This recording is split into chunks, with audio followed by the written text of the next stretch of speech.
In Tudor England, a queen's wedding bells were never songs of joy. They were the echoes of her funeral. Catherine of Aragon was cast aside, left to wither in exile. Anne Boleyn, her neck severed by the axe at Tower Green. Jane Seymour bled to death in the agony of childbirth. Catherine Howard dragged screaming to her execution before her 20th year. One by one, queens were swallowed by the same throne they once adorned. To marry Henry VIII was not a promise. It was a death sentence waiting to be read. And yet, there was one woman who did not fall. She was mocked, humiliated, discarded. She was never truly a wife, nor fully a queen. But she lived. This is the story of Anne of Cleves, the queen who escaped the axe, but carried the weight of survival like a ghost. You wake up in a world where the walls breathe with blood, and the floor beneath your feet is soaked in whispers. Tudor England, the century of iron crowns and sharpened steel. Here, queens are not women. They are offerings.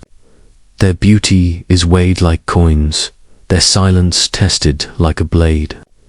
You smell smoke from the pyres, and you hear the metallic echo of an axe striking wood before flesh. The shadow of Henry VIII looms over you, a swollen monarch whose throne is built on the corpses of women he once called beloved. Catherine of Aragon, discarded like a garment to worn for pride. Anne Boleyn, who rose like fire and fell beneath the axe at Tower Green. Jane Seymour, who gave him a son and was swallowed by the agony of childbirth. They linger in this air like restless spirits. If you listen, their voices murmur through the stone. Beware, beware, beware. To marry Henry is not a covenant. It is a countdown. You walk into the chapel not as a bride but as prey, dressed in white, surrounded by courtiers who already wonder how long until the crown slips into the coffin. The bells that ring for weddings here also toll for executions. And yet, in this theatre of death, one woman will step onto the stage and refuse to play her part as sacrifice. She will not be devoured by lust, nor silenced by steel. She will outlive the king himself. Her name is Anne of Cleves. She was born in Dusseldorf, in the Duchy of Cleves. 1515, far from the English court, far from the echo of the axe. Her childhood was not gilded in the same way as the Tudor princesses. She was raised in a household that valued modesty, piety, and the slow rhythms of a provincial court. She could read a little, sew with diligence, dance without flourish. No Latin, no polished courtly wit. Nothing to prepare her for the theatre of England's venom. And yet her fate was decided long before she stepped into the story. For across the Channel, power was cracking apart. Protestant fire spreading, Catholic fury rising. And Thomas Cromwell, Henry VIII's chief minister, dreamed of binding the king to the Protestant cause through marriage. To him, Anne of Cleves was not a girl, not even a bride. She was a treaty dressed in flesh, a fragile bridge between thrones. Politics does not ask if you are ready. It does not ask if you are afraid. It only demands that you walk into cages built by other men. Queens were pawns moved across a blood-stained board, and until untested, Anne was lifted from her homeland and set before a lion who had already devoured 3 wives. She did not yet know that she was walking into a chamber where survival itself would be a crime. The bargain was struck. The ship was readied, and in the mist of the sea, her destiny carried her toward a throne that had already buried too many women in England. Henry VIII demanded more than treaties. He demanded beauty. Desire for him was another form of conquest. And so, across the narrow sea, the artist Hans Holbein was summoned. His brush would decide what words and treaties could not. He painted Anne of Cleves, not as she was in the quiet halls of Dusseldorf, but as a queen meant to seduce a tyrant's eye.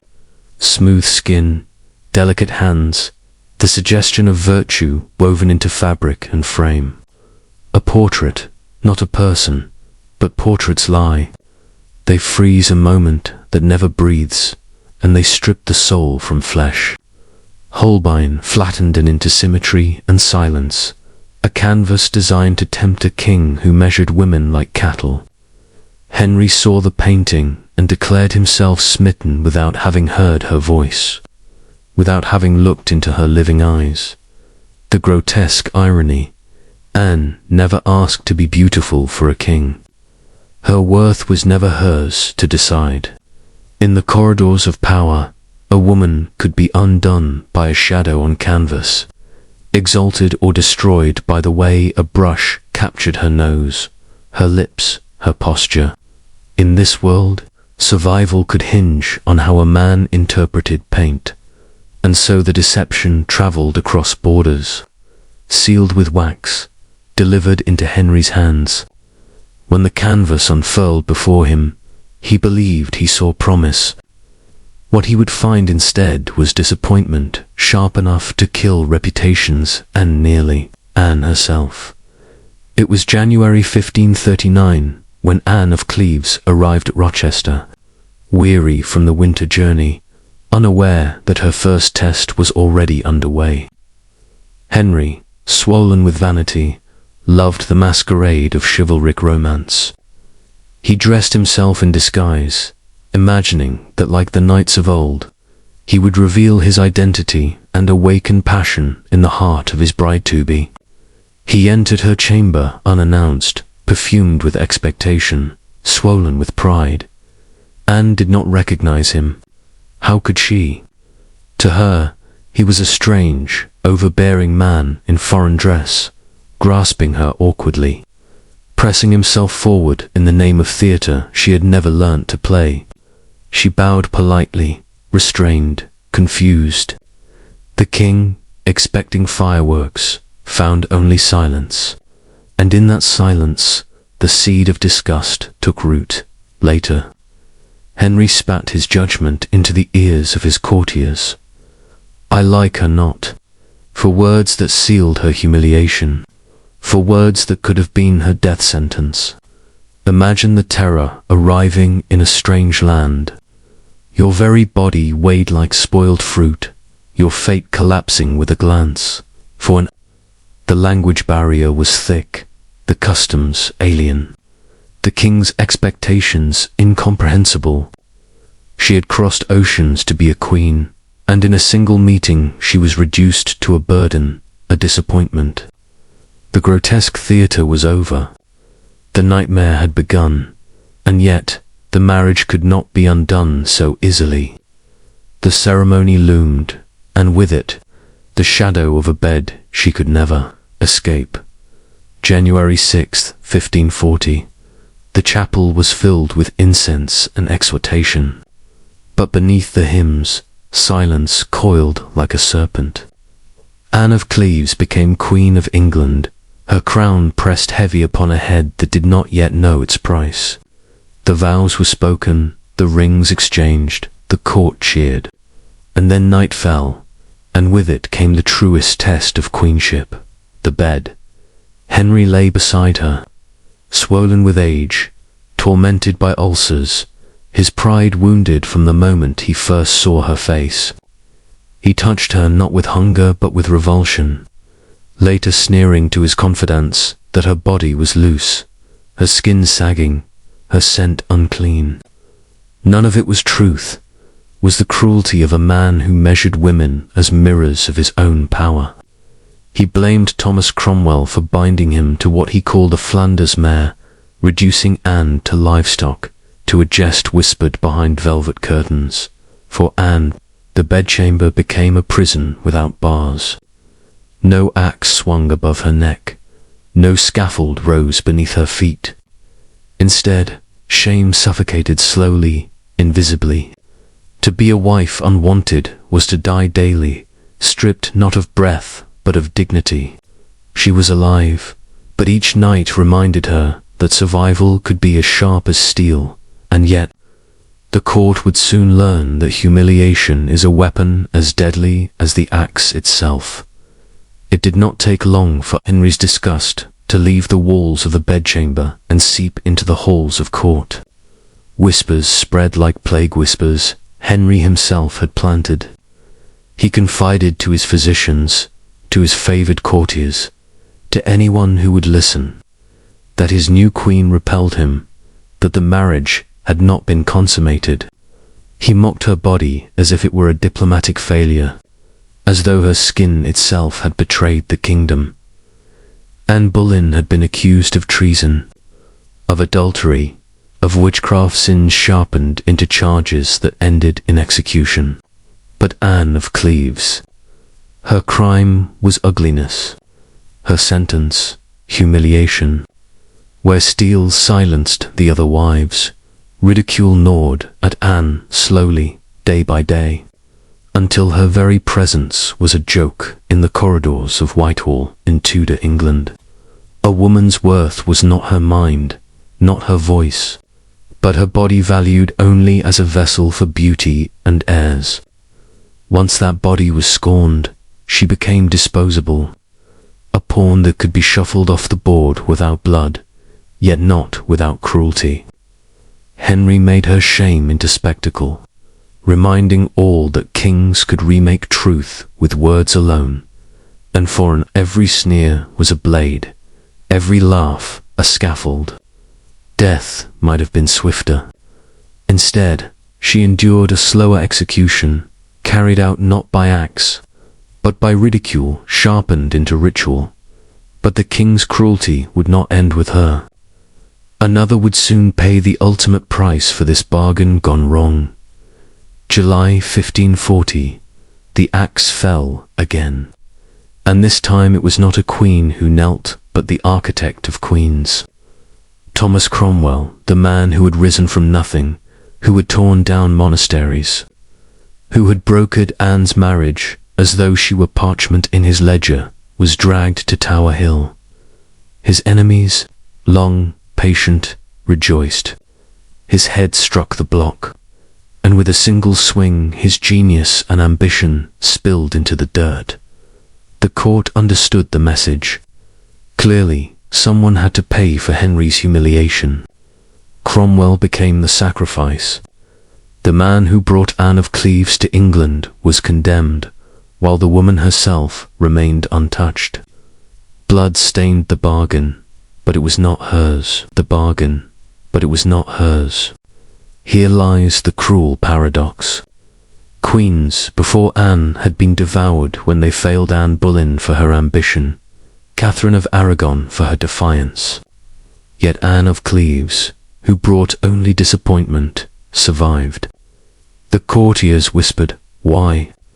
Why does the unwanted queen live when others have perished for less?" Was it her foreignness that shielded her, her silence, or some strange mercy in Henry's otherwise merciless reign? Her survival became its own riddle, a question that haunts history, in a world where beauty, loyalty, and even love could not protect queens from the axe. Why did Anne, mocked and unloved, continue to breathe? The answer was not freedom. It was something more fragile and far more dangerous. Negotiation with death itself. July 1540, the marriage that had begun in silence and shame, ended in parchment and ink. Henry declared the union void. Duncan, summated unnatural, invalid from the start. They spoke of a forgotten pre-contract with Francis of Lorraine, a thread from Anne's youth, twisted now into justification. It was not treason. It was not adultery. It was failure, dressed in legal robes. But instead of the scaffold, Anne was handed a title, the king's beloved sister, a name that sounded tender but reeked of humiliation. She was no longer wife, no longer queen, not even enemy, just sister. A woman excised from marriage, but tethered still to the king who had rejected her. It was exile disguised as honor, survival wrapped in shame. The paradox was unbearable. Freedom came not through triumph, but through degradation. She was granted estates, jewels, and wealth, yet stripped of the one thing that defined queenship, legitimacy. Her body had been declared unworthy, but her silence rewarded. She lived, yes, but as a ghost of queenship, a reminder to all of the marriage that never was. And yet, even ghosts cast shadows. Anne's shadow stretched long, and in its strange survival lay a warning. To live in Henry's England was never victory, only negotiation with ruin. She withdrew from the center of power, her crown replaced with keys to estates. Richmond Palace became her refuge, Hever Castle her inheritance, the same halls where Anne Boleyn had once walked before her rise and her ruin. Now another Anne moved through those corridors, not as a condemned queen, but as something stranger, a queen without a throne. The silence of these halls was eerie. In Richmond, tapestries muffled the echoes, yet you could almost hear the weeping of queens long gone, the phantom prayers whispered before the axe. At Hever, the gardens bloomed where ambition had once withered into blood. Anne walked among them with no attendants pressing her toward danger, no king demanding her submission. She had been exiled from the glittering poison of court, but she was alive, and what an anomaly she was. In a world where women were discarded, confined, or executed, Anne of Cleves held wealth, servants, and a freedom rare for her sex. She could hunt, she could host, she could choose silence without fear. But survival carried its own hauntings. Each night the stillness pressed upon her chest, whispering that she lived not because she triumphed, but because she was deemed unworthy of destruction. Her exile was not death, but it was not life as she had dreamed it either. Anne of Cleves walked the gardens of her estates, while the earth of England swallowed queens. Catherine Howard, young and trembling, dragged to the block in 1542. Her head severed before she reached 20. Jane Seymour, gone in childbirth, her body torn by the son who would outlive her only a handful of years. Anne Boleyn, bright flame extinguished in 1536, her neck broken beneath the blade at Tower Green. Their names lingered in every corridor. Their ghosts brushed against every curtain, and yet still breathed. She dined, she hunted, she played cards, her laughter sometimes drifting across courtyards where no queen's laughter should remain. The horror was not in dying but in living on, in walking freely through a kingdom haunted by women silenced too soon. Survival, in such a place, was no triumph. It was a haunting. Every step she took reminded her of footsteps cut short. Every chamber she entered whispered with absence. When she heard the bells tolling in London, she wondered, was this another queen's funeral, another execution cloaked in hymns? She had escaped the axe, but not the weight of its shadow. To survive in Henry's England was to become a ghost in one's own lifetime, condemned not to death but to memory. She returned to court from time to time, draped not in the robes of a queen but in the costume of compliance. Henry welcomed her with forced warmth, calling her sister, parading her at feasts as proof of his supposed mercy. Anne smiled when summoned, bowed when expected, laughed when he demanded it. The man who had mocked her body now played at friendship, and she wished to keep her estates, her safety. Her fragile place was compelled to play along. Even Princess Mary, once the discarded child of Catherine of Aragon, grew fond of her. Their bond was real, perhaps the only thread of sincerity in the performance. Yet even that affection was wrapped in politics, for Anne's survival depended on her remaining useful, agreeable, harmless. This was the mask of friendship, a life where freedom demanded obedience, where safety was purchased with silence. Every smile was a chain, every feast a reminder that she lived only because she posed no threat. She endured it with quiet dignity, but inside she must have felt the truth that she was still imprisoned, not by walls or guards, but by the need to kneel before the very man who had stripped her crown. The court is never silent. Even when music fades and torches die, whispers crawl through its corridors like rats in the dark. And so they began to whisper about Anne of Cleves. She was too comfortable, they said, to free for a woman who had once worn a crown. Did she take lovers in secret? Did her laughter in private chambers hide betrayals unseen?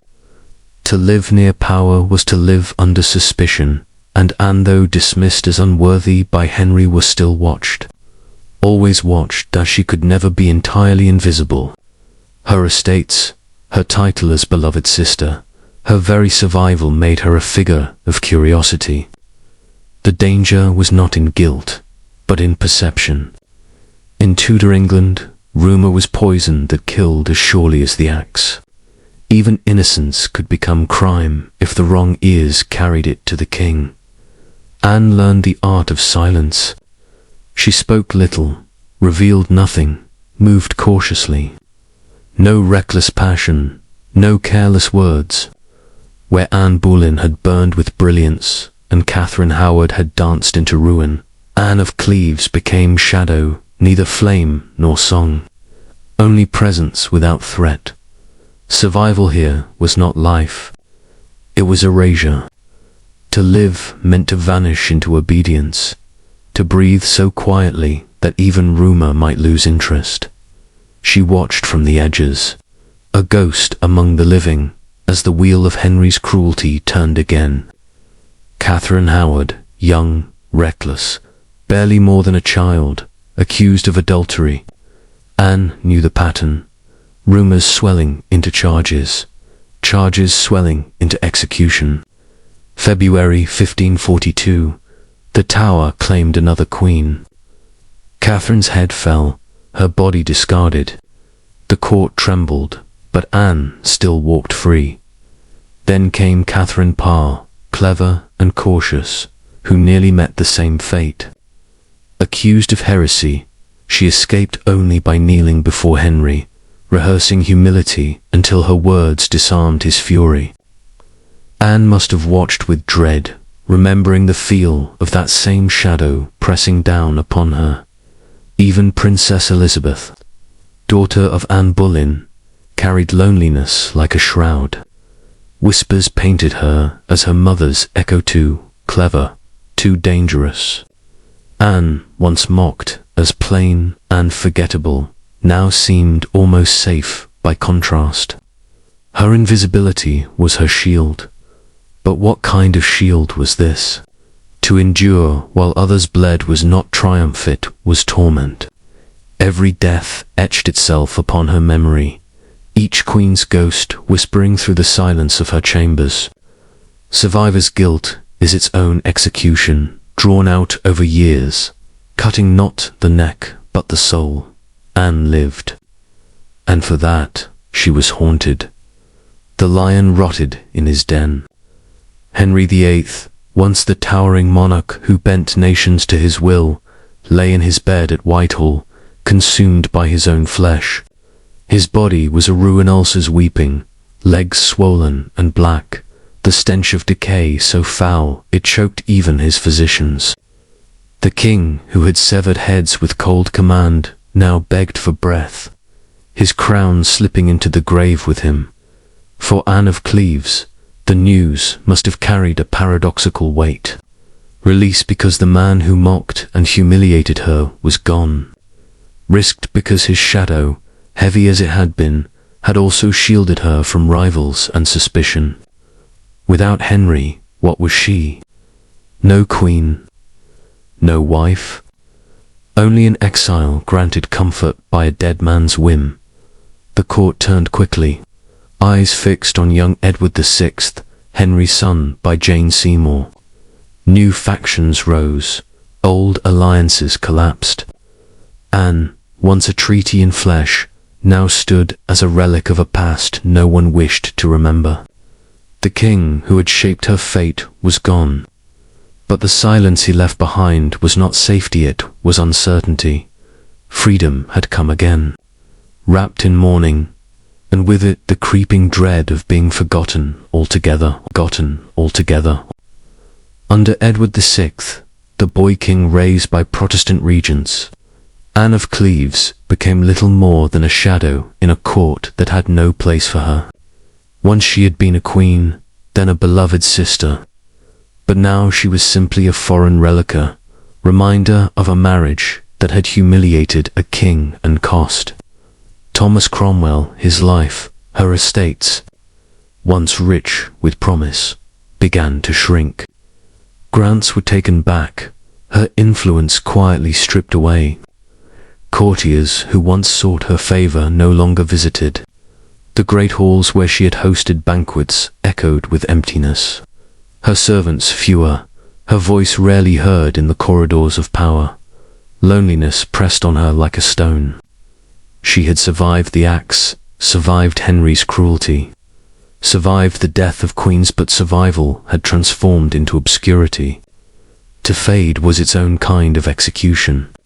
No fire, no scaffold, no blade, just silence swallowing her name. She walked her gardens as a stranger in the very kingdom that had once crowned her. A woman alive yet erased, forgotten, tolerated, but never embraced, in living on, and discovered the slowest death of all, irrelevance. The kingdom shifted once more. Edward VI was gone, and Mary Tudor, Henry's eldest daughter, the child of Catherine of Aragon, claimed the throne.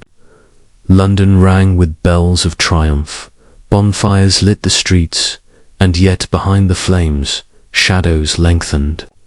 The Queen was Catholic, fervently so, and the realm trembled as old faith returned in fire and blood. Anne of Cleves, bound by her German birth to Protestant ties, stepped once more into the glare of suspicion. She attended Mary's coronation, her face among the noble women who lined the ceremonies, but her presence carried unease. What was this foreigner, once cast off, wife of Henry, doing in the heart of Catholic triumph? Could she be trusted? Or was she a relic of Protestant ambition, a vessel of hidden threat? For a brief moment, Anne tasted the court's splendor again, the jewels, the feasts, the echo of power, but it was an illusion. Whispers circled. To be Protestant under Mary was to stand near the flames of heresy. Anne, who had survived humiliation and obscurity, now faced a new terror, survival in a kingdom that could burn her faith as easily as it burned heretics at Smithfield. The fragile peace she had carved out trembled once more. For, in Tudor England, even silence could be treason. She withdrew at last, choosing silence over spectacle. In Chelsea, far from the intrigues of Whitehall, Anne of Cleves lived out her days in relative seclusion, no longer summoned to court, no longer wrapped in jewels or titles. She became something uncanny, a queen without a crown, a presence without recognition. The contrast was haunting. Once she had been the center of ceremony, her marriage celebrated with hymns and banners. Now she walked gardens in solitude, her steps unmarked, her words carrying no weight. Courtiers passed her name rarely, as though it were a forgotten story best left untold. Her freedom was real, yet heavy. It was not the triumph of victory, but the hollow space left when relevance is stripped away. To be invisible brought safety, Yes, but also erasure. She was alive, yet fading. A figure half remembered, even in her own lifetime. Anne had escaped the scaffold, but in doing so she had stepped into another prison, anonymity. To survive by becoming nothing was survival with the taste of ash. July 16th, 1557, Anne of Cleves drew her last breath in Chelsea, her body surrendering not to steel or fire, but to time. She was 41 years old. No scaffold was raised, no crowd summoned to watch her fall. She died as few women tied to Henry ever did naturally, in her own bed. In death, she was granted an honor denied to others. Her body was carried to Westminster Abbey, the resting place of kings. There, beneath stone and shadow, she was laid to rest among the very monarchs who had used her life as currency. The forgotten queen, mocked in life, found her place in eternity beside the rulers who had dismissed her. The irony is almost cruel in its beauty. Anne Boleyn's head rotted in an unmarked grave at the Tower. Catherine Howard's body was dumped beside her. Catherine of Aragon lies in Peterborough, far from royal halls. Jane Seymour rests at Windsor beside Henry himself. But Anne of Cleves, the unwanted, the unloved. The plain was honoured at Westminster, her silence echoing louder in stone than the cries of those who had died in spectacle. In the end, the woman who escaped the axe lay among kings, forgotten in life, but immortal in death. Did Anne of Cleves truly escape? History often names her the lucky one, the wife who kept her head, the queen who outlived Henry. But luck is a word that hides its own cruelty. What was her survival made of? Humiliation. A husband who mocked her flesh. A marriage annulled as though she were a mistake. A crown stripped from her head before it had settled into place. Yes, she lived. But life was not freedom. It was silence. It was watching others die while she remained a witness trapped in survivor's guilt. It was wealth without love, estates without belonging, a title that chained her to the very man who had scorned her. She escaped the axe, but never the shadow of shame. So ask yourself, is survival always victory? Or can it become another prison, slower and more invisible than steel? What does it mean to live when dignity has been taken, when relevance has faded, when your breath continues but your story is erased? Anne's life whispers an unsettling truth. Sometimes survival is not triumph, but endurance. And endurance, though quieter than death, can wound just as deeply. Her escape was not a celebration.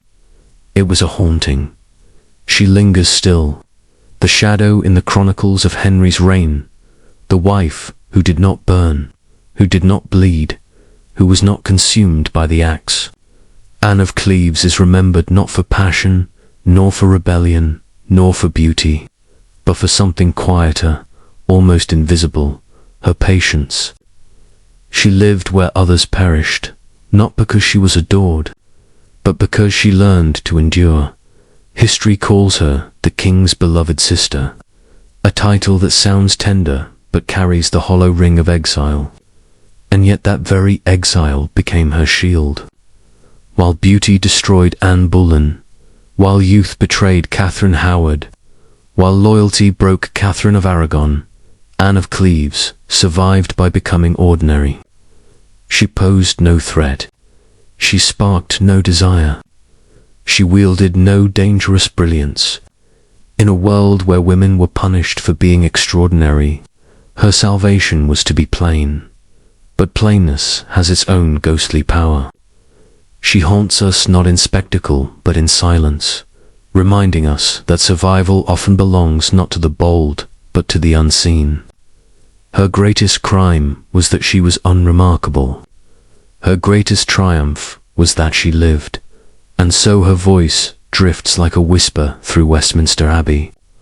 Among kings who never loved her, among queens who died too soon, in the theatre of power, even ordinariness can become a kind of defiance.